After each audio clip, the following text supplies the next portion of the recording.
Hi there, I'm Colin. I used to eat out at restaurants a lot.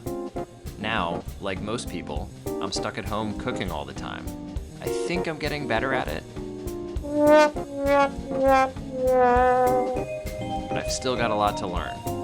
Each episode, I'll pick a dish I've never made before and do my best to create something edible. Is this a cooking show? I'll leave it up to you to decide. Welcome to the Noob Gourmet. So the recipe I decided to use to make gnocchi was the one that claimed to be the fastest, and also used Yukon Gold potatoes, which was my goal since we had a bag that was about to go bad. A lot of recipes I found online took hours and hours and had me resting the cooked potatoes or letting them dry out. I didn't have time for that, so I chose a recipe that went straight from step to step. I took 8 Yukon Gold potatoes, put them in cold water, and brought it to a boil. It took around 30 minutes to cook them to knife tender, which means a knife enters with ease. Then I strained them and set them on a paper towel to cool down. Let's talk about the peeling process, which we could do for a while because, as you can see, it took me quite a while. I probably needed to wait a bit longer for the potatoes to cool off. The recipe said to peel the potatoes when they were cool enough to touch, which they were, but beneath the warm skin was a molten Yukon volcano, so hot I had to put on a glove because it was burning my hand. The recipe said the skin should rub off easily, which was sorta true, but I ended up using a spoon because it was better than a peeler or using my fingers. Hot, recently boiled potatoes are slippery, so I kept dropping them, and I also had to take out the brown bits from the flesh, but I eventually got into a rhythm. The recipe says it should only take 30 minutes to prep this entire dish, which is extremely optimistic in my opinion, but I am not an experienced potato boiler, or peeler, or gnocchi dough maker, so what do I know? You can see the steam coming off the potatoes in the bowl after I peeled them, but it took a while to set up the dough making process, and by the time I was ready, they were cool.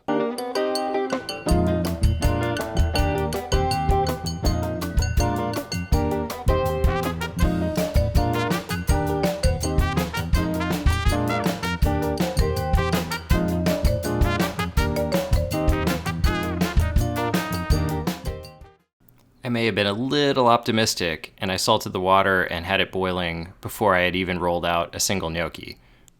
I've made pasta dough before, so I had a vague idea of what I was getting myself into. I even went and watched a video on Serious Eats to learn how to combine the flour and potatoes, so I figured I wouldn't have that much trouble getting it to come together. I used a potato ricer, which is a great tool if you like making mashed potatoes and have decent grip strength.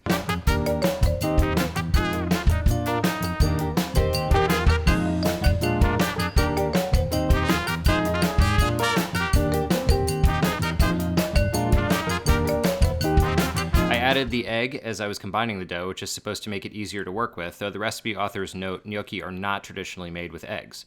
I would point out I have a tape measure here, which is pretty dumb of me because there are inch measurement lines on the bench scraper, but whatever.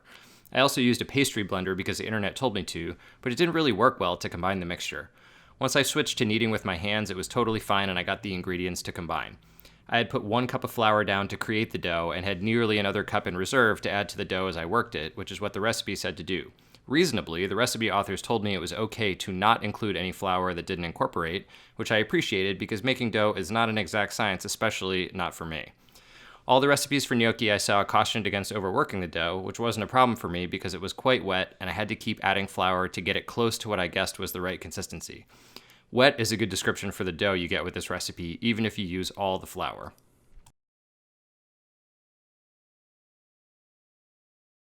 After I got it to what I thought was the right consistency, although I actually had no idea, I cleaned everything up and cut it into 4 pieces, which is what the recipe suggested, and got ready to roll it out. The videos I watched said the dough should roll easily, but as I said, it was very wet and I had to mostly mush it into the correct shape. It wasn't a pretty sight, and I don't think this footage will evoke any fond memories of Italy for you, but that's also not what this show is about. How about some gnocchi facts to distract you from this mess? Gnocchi are a variety of pasta consisting of various thick, small, and soft doughs that may be made from semolina, ordinary wheat flour, egg, cheese, potato, breadcrumbs, cornmeal, or similar ingredients. The dough for gnocchi is most often rolled out before it is cut into small pieces about the size of a wine cork. Little dumplings are then pressed with a fork or cheese grater to make ridges that can hold sauce. Alternatively, they are simply cut into little lumps. Gnocchi are usually eaten as a replacement for pasta in the first course, but they can also be served as a contorno, side dish, to some main courses. Common accompaniments of gnocchi include melted butter with sage, pesto, as well as various sauces.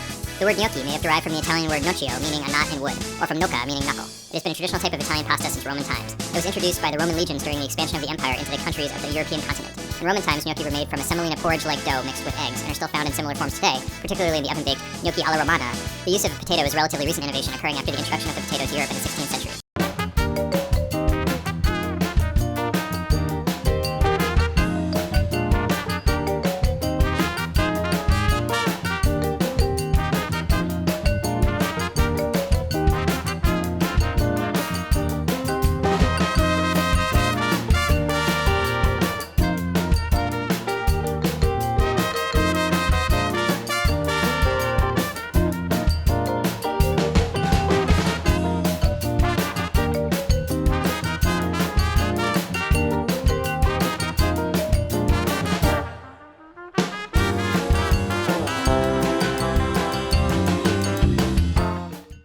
So I put the gnocchi into a pot of boiling water, and the instructions in the recipe were to boil until they float, and then take them out and put them in the brown butter sage sauce I found on the same blog.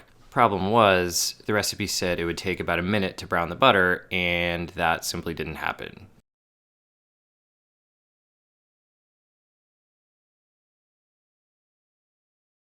You can see here I'm cooking it on medium like I'm supposed to because I don't want to burn the butter, and oh no, the gnocchi have now finished and my brown butter sauce is not yet done. So my gnocchi are now sitting off the heat but quite clearly in hot water, and I'm still trying to brown the butter.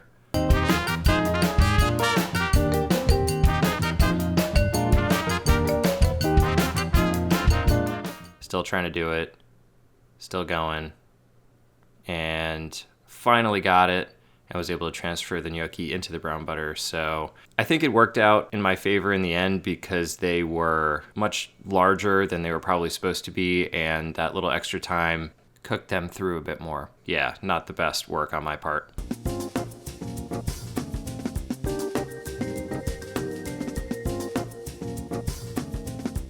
So after all that, how did they taste? Well, not bad for a first try. They were quite a bit thicker than the gnocchi you'd expect to get at a restaurant, but the little extra cooking time didn't hurt, and they seemed to be cooked through. The brown butter sage sauce was nice because of course it was, it's butter. To recap, if you want a quick, straightforward gnocchi recipe, this one fits the bill. However, it's going to take you a lot longer than 35 minutes, and working with the dough is a challenge. Also, the dough doesn't keep well. I saved half of the recipe and tried making them later in the week, but the dough had become very wet in the fridge and I wasn't able to recreate the same texture by adding more flour. So if you're going to use this recipe, make what you plan on eating that night. Did this teach me anything? Well, I learned you can make pasta out of potatoes, so that's something. Thanks for watching and see you next time.